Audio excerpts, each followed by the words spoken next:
This podcast is a proud member of the Lamb Podcasting Network. Find the network at largeassmovieblogs.com. Hello and welcome to episode 72 of the 1001 Movies podcast, based on the book 1001 Movies You Must See Before You Die. This week, I'll be talking about No Man's Land, the 2001 Bosnian film directed by Danis Tanovic.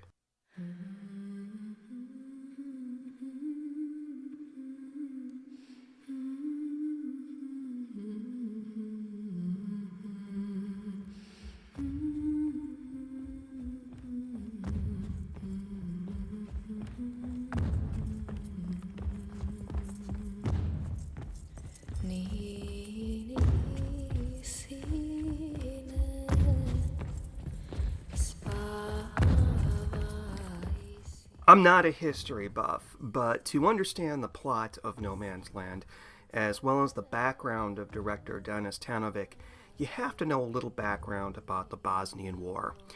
Between 1992 and 1995, a violent conflict broke out within the former Republic of Yugoslavia when Serbian armed forces invaded cities and villages occupied by Bosnian citizens. By 1995, over 101,000 were dead, and Yugoslavia was broken up into smaller countries.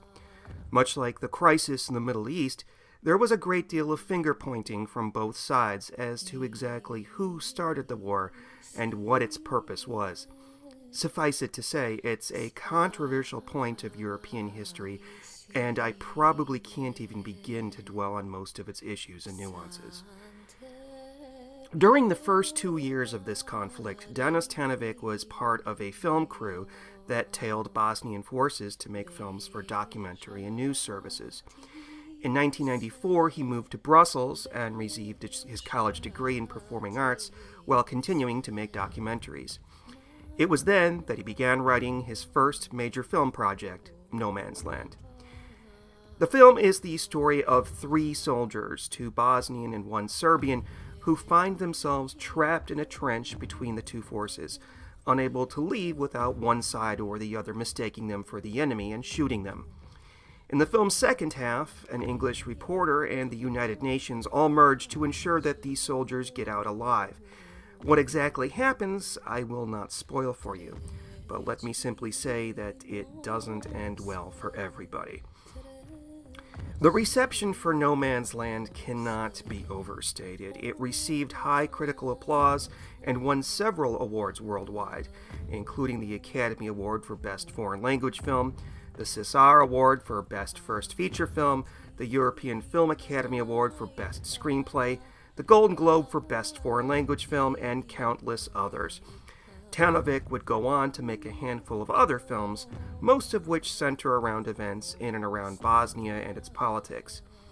In 2008, he formed his own political party in the country to contest local elections, and this was met positively by his fellow Bosnians.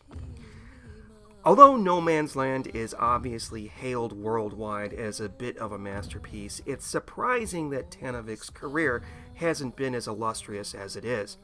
He remains, more than likely, the most popular filmmaker, and arguably the best in Bosnia's short history.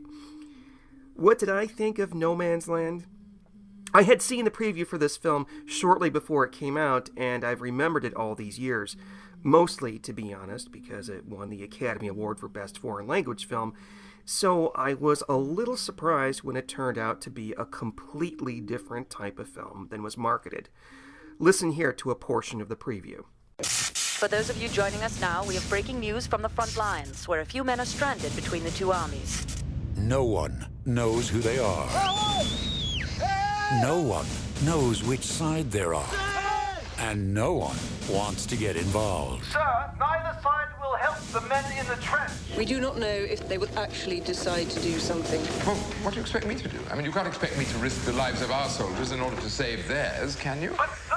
Tell them that, as usual, neither side can agree. 2 enemies are becoming the victims in a war between the newsmakers. Captain, can you tell us what's going on? Just 1 moment, please. Just 1 minute. And the peacekeepers. I'll come back in 2 minutes. What started as a minor problem Bonjour. Hello. He needs help. is about to become a major incident. But, no, No. We move him. Mine. Boom. United Artists proudly presents the highly acclaimed winner of the Special Jury Prize, Cannes Film Festival 2001. I can do nothing. Get back into the trench. Pretend to be busy. Okay, we go. You don't shoot. Nobody shoots. Yeah. A modern catch-22, exclaims Roger Ebert. This whole business stinks to high heaven. Eloquently simple, virtually unforgettable Raves Newsday. Did you get it?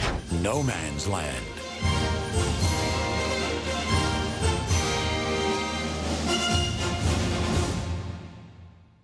Sounds like a light-hearted screwball comedy, right? I expected the main protagonists, a Serb and a Bosnian, to kiss and make up and be best friends by the ending. Nothing could be farther from the truth. Although this film has its humorous moments, mostly dark humorous moments, why someone chose to market this film in this manner is beyond me. As I said, things do not turn out so well for everyone in the end, and while it's understandable that in a movie about a war, you shouldn't be expected for everyone to live, the reasons behind the tragedy here are completely outside the blame of either of those behind the lines. As a proud Bosnian, it surprised me how fair and balanced Tanovic was with his script. In the first half of the film, the two soldiers from either side find themselves trapped in the trench together and spend a lot of the time working out their differences, often with guns pointing at each other. There is a heated exchange for about a minute or so in which they blame each other's sides for starting the conflict. While my brief description of the war earlier seemed to indicate that it was the Serbs who marched across Yugoslavia, destroying everything in their wake, Tanovic's script makes it clear that the purpose of his film was not to take sides. In fact, the insert of the DVD's case has a small essay by Tanovic, in which he says, "I wanted this film to be full of all different kinds of contrasts and disharmonies. But I wanted the outcome to be that disharmony and hate are unnatural, that they bring no solution. I read somewhere that love brings harmony to a conflict without destroying either side. Hate does the contrary. If hate were the ruling principle, there would be no opposition left in the world. But because fire and water exist, love must be the principle that rules the world." The second half of the film introduces a small handful of new characters, including French and English representatives of the United Nations and an English television journalist. These two groups have their own agendas, which are obviously completely separate from those of the combatants, but which, ironically, lead to some very tragic conclusions. Simon Callow, that's the actor from films such as Amadeus and Four Weddings and a Funeral, and not to be confused with Simon Cowell of the X Factor fame, is a befuddled and slightly unqualified UN colonel who finds himself amidst a mess he's helpless to clean up. Callow's portrayal is probably the closest of everyone in the film to being a comedy performance. He butts heads with the English journalist, played by the late Katrin Cartledge. She died of an illness a year after the film's release, whose motivation rests more with creating a sensationalist story than it does with telling the public the whole truth. Her throwaway comment in the conclusion about one trench looking like any other trench is ironic and tragic. Again, in no way, shape, or form would I classify this movie as a comedy. Perhaps it's no Schindler's List, but it made me depressed and seeking to watch a Disney film or a nice sitcom afterwards. Tanovic's point is that there are no winners in war, and often the only ones who profit from it are third parties, many of whom have their own agendas. To explain how the film applies this theme would be to spoil the plot as well as the ending, which would be a disservice both to Danis Tanovic and anyone watching the film fresh. That's all I had to say about No Man's Land in this week's admittedly short episode. Tune in next week when I talk about 1970's Wanda, written and directed by Barbara Loden. In the meantime, feel free to email me any questions or comments at 1001moviespodcast@gmail.com. Follow me on Twitter at 1001moviespc, and look for the podcast's Facebook page. Until next time, happy viewing.